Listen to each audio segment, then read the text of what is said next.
Hi, I'm Rolf Borelius with Shooter's Paradise. Let's talk carjacking. It's a horrible thing. It's a very dangerous thing. Fox 8 WVUE News reports that carjacking in New Orleans is up 140% over this time last year. That's a pretty serious increase. It's a very dangerous crime.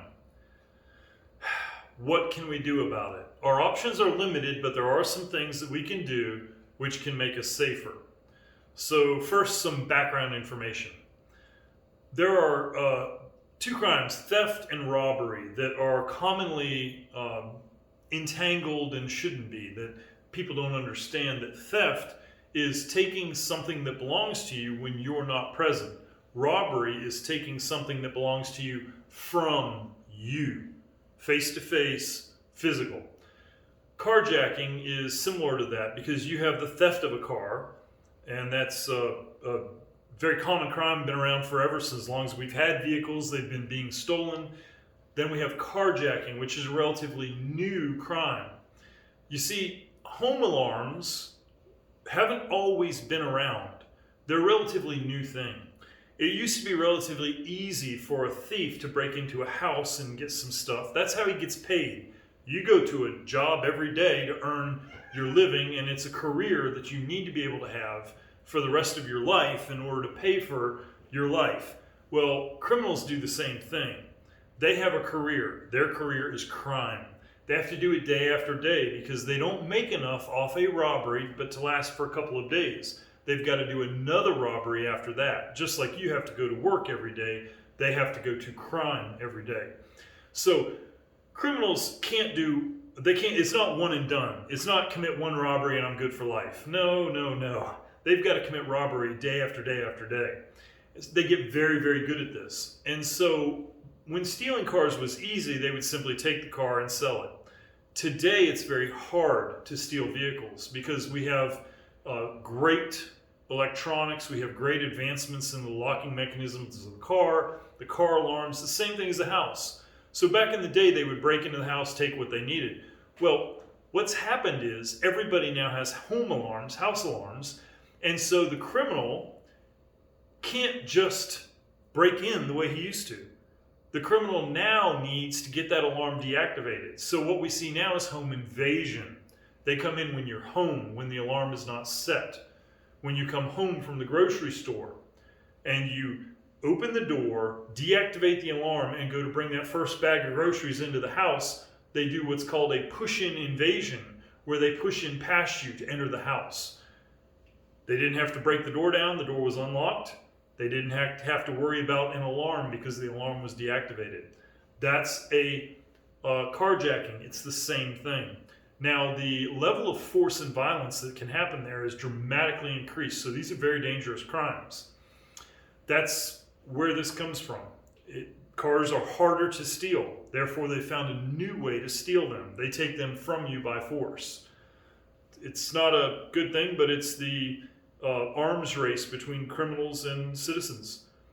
Criminals they're predators taking away from the citizens, and the citizens figure out a way to avoid that, and they step up there, and then the criminal finds out a new tactic to commit crime and does this, and there's constantly this arms race between us and them. It sucks, but it is what it is. So, specifically, what can we do about this? Well, there's two things that we need to take into consideration in the beginning. The first one is, are you willing to die for your vehicle? The answer for me is no. I'm not dying from a vehicle. You need to answer that for yourself. You need to be aware that when the carjacker knocks on the window of the car with the muzzle of a gun, he has already won and you have lost. You need to come to grips with that, come to terms with that. You need to be willing to give your vehicle up in that situation. Because if you fight, you're likely to be killed. It is what it is. It's not good. It's in any way, shape, or form. None of this is good. So be willing to give your car up. And that means make preparations to do so. Don't have your car key and your home key on the same key ring. because he has your address. He knows where you live. Well, that's a crazy idea. He's got the title to your car. Well, not the title, excuse me. He's got the registration to your car. He's got your insurance information. He's got the other information you have in the car. Your GPS in the car has home programmed in it. Yeah, don't do that. He knows where you live. Don't put your house key there, because now you have potential for a robbery at your house. So let's avoid that. Make preparations. Think about it. Don't have something in your car you're not willing to give up. What might that be? Well, don't store your gold bullion in your car. For those of you that like carrying firearms around, don't store your gun in the car, because you'll have more of an attachment to the car and be unwilling to give up the car, and then you'll die fighting for property, which could be replaced. That's not good. So be prepared.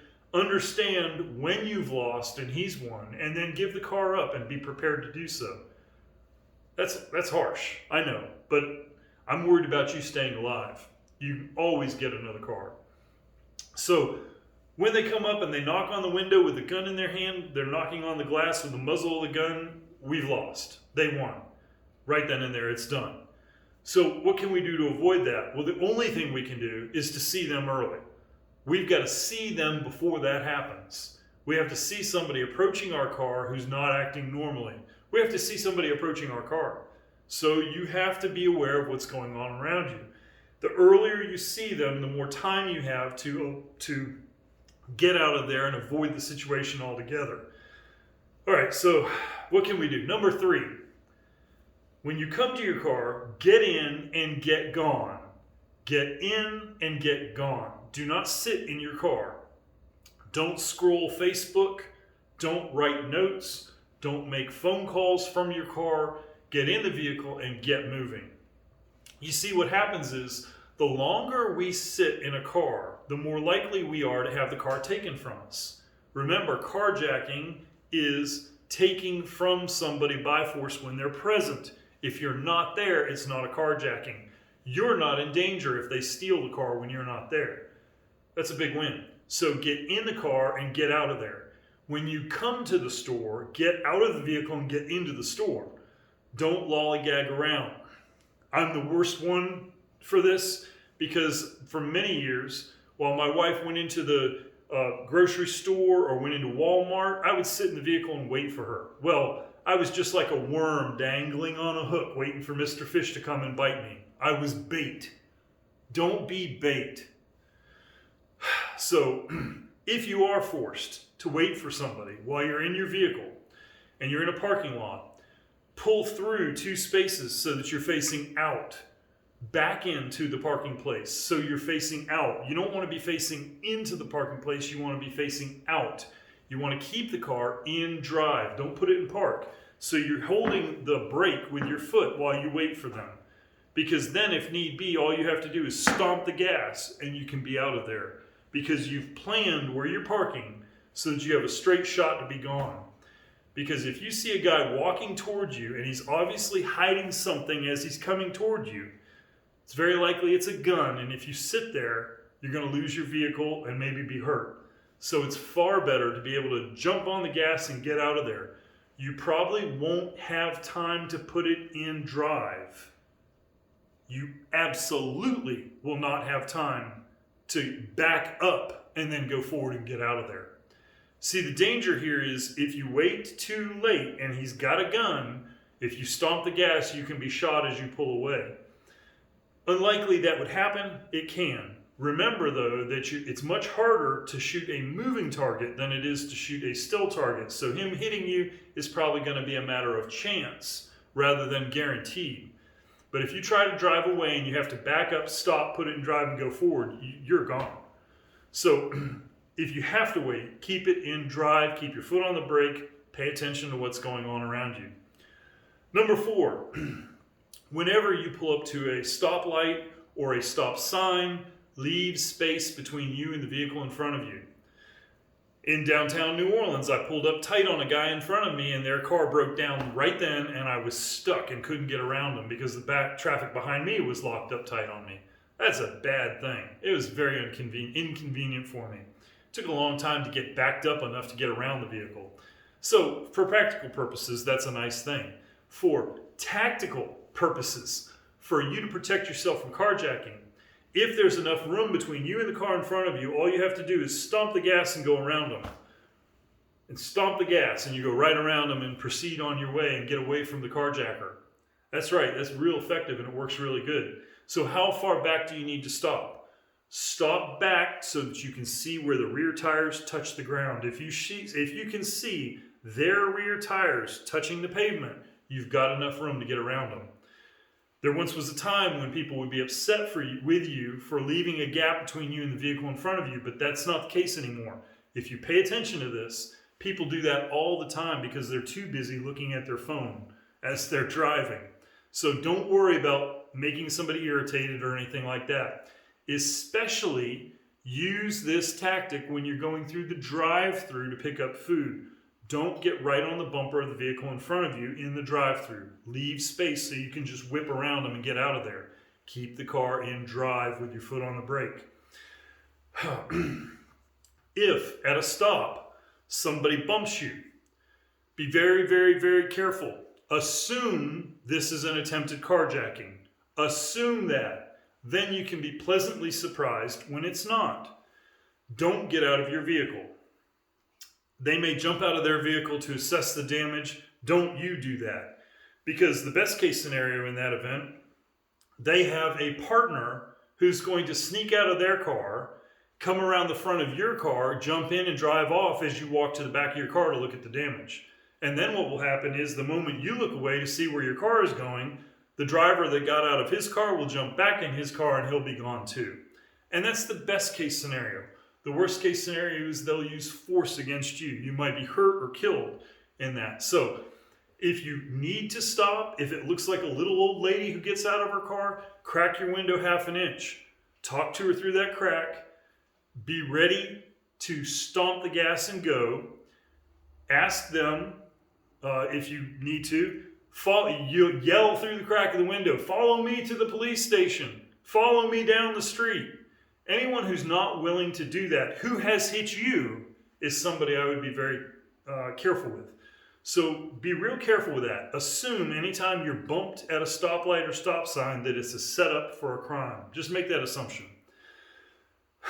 When you come home, watch who is following you as you come home. I know this sounds paranoid and this is a hard thing to get in the habit of doing, but consider this. Oftentimes, carjackers are looking for specific makes and models of cars. Now, I might find one on a side street. The problem is it's very hard to get that car because it's got a car lock that's very sophisticated. Keys have to be programmed to vehicles. It's also got a very sophisticated alarm system. As cars have become more valuable, the technology to protect them has become much better. So what they'll often do is they'll ride around looking for the model, make, year model they want, and then follow that person until they stop. Because most people aren't going far. So then what happens, you pull into a parking spot, they pull up behind you, block you in, jump out with guns or some other form of force, and take the vehicle from you by force. That's not a good deal. You don't want that happening at your house. You don't want that happening in isolation for sure. So if you can get into the habit of seeing who's behind you as you make the last couple of turns to come to your house, and do they set off your spidey sense? Trust your gut. Your gut is almost always correct there. So if you think there might be somebody following you, go down the street, have pre-planned this, scout it out ahead of time, to an area where you can make 4 right turns or 4 left turns. Make sure you don't get caught in a cul-de-sac or a dead end somewhere. So scout it out ahead of time. But what you're looking to do is make a complete circle with 4 turns. Because if you do that and they follow you through 4 turns, you know they're following you. They might follow you through 3 turns. I've had it happen as coincidence. When they make that 4th turn following you, drive straight to the police station. Because there is no doubt about what's going on in that case. Absolutely don't go back to your house in that case. This is valuable. Check with your insurance agent about your insurance coverage for your vehicle. Will you be compensated if your vehicle is stolen from you? Under what conditions? How much will you get? Will your car be paid off? Will you get a lump sum payment?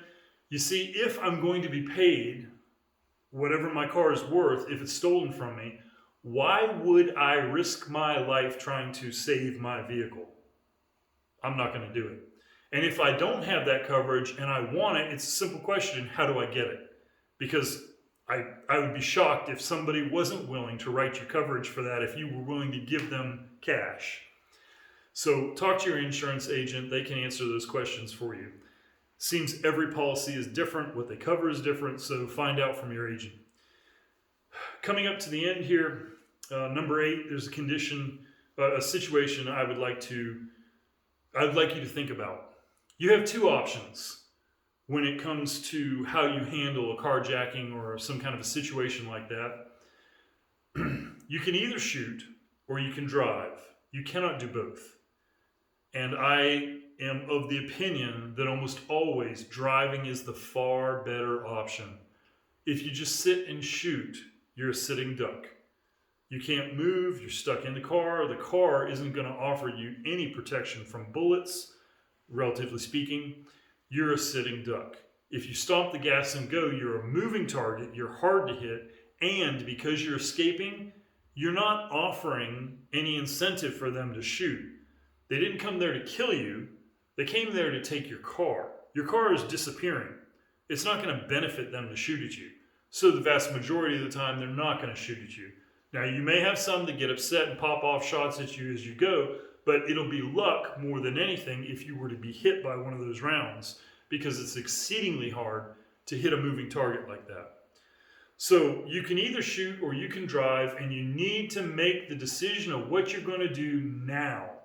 You need to think about scenarios where you would shoot and scenarios where you would drive. For me, the answer is almost always drive, Rolf, drive.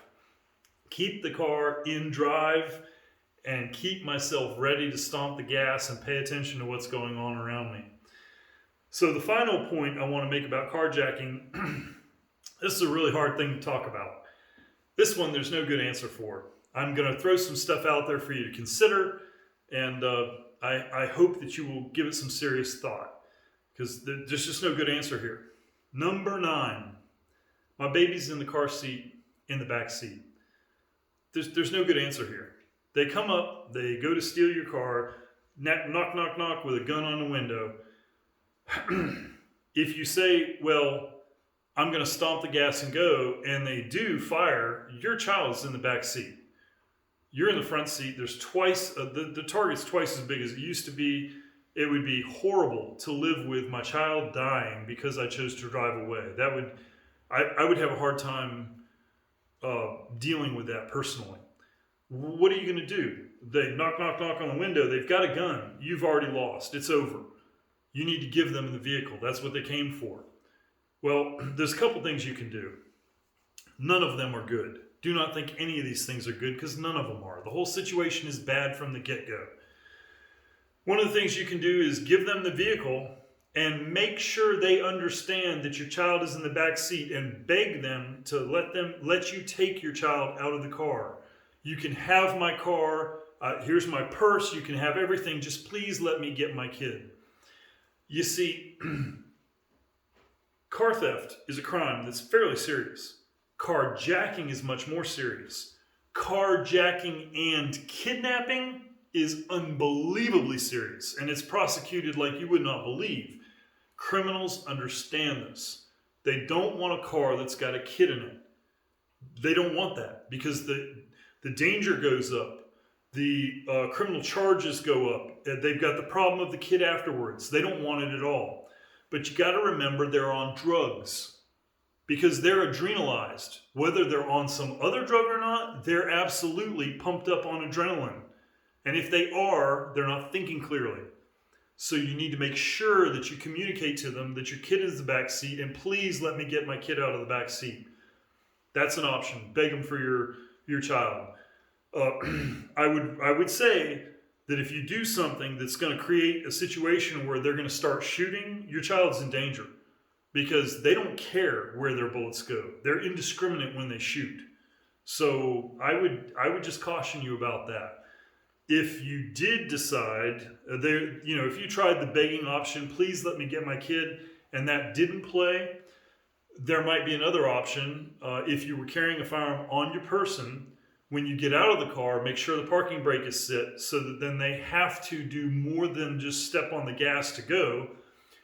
They get in the vehicle, and if they become distracted with trying to get the vehicle rolling, which if you set the parking brake, that probably will distract them because most people don't do that. They've got to find the brake to release it, so on and so forth. If they are distracted when they get in the vehicle, then you do maybe stand a chance to get your gun out and use your gun on them. Remember, you cannot draw on a drawn gun. You will lose. Everybody will die. If they're not paying attention to you, even though they have their gun out, that's your turn. If you wait your turn, you'll be successful. So you need to be very careful with that and understand that it increases danger to your child dramatically, but it might be better in that case than allowing them to drive off with your child. Maybe it's not better, but I personally cannot let somebody take my child. You need to work through this stuff ahead of time. Those aren't good answers. I know they're not. There are no good answers to give you. So I would just mention those things and let you work through them. I hope this video is helpful to you. I hope it's shed some light on carjacking, what it is, what can be done about it. There's not a whole lot of options. We've really got to work with what we've got as best we can. So I hope this is helpful. We'll see you again soon. Thank you.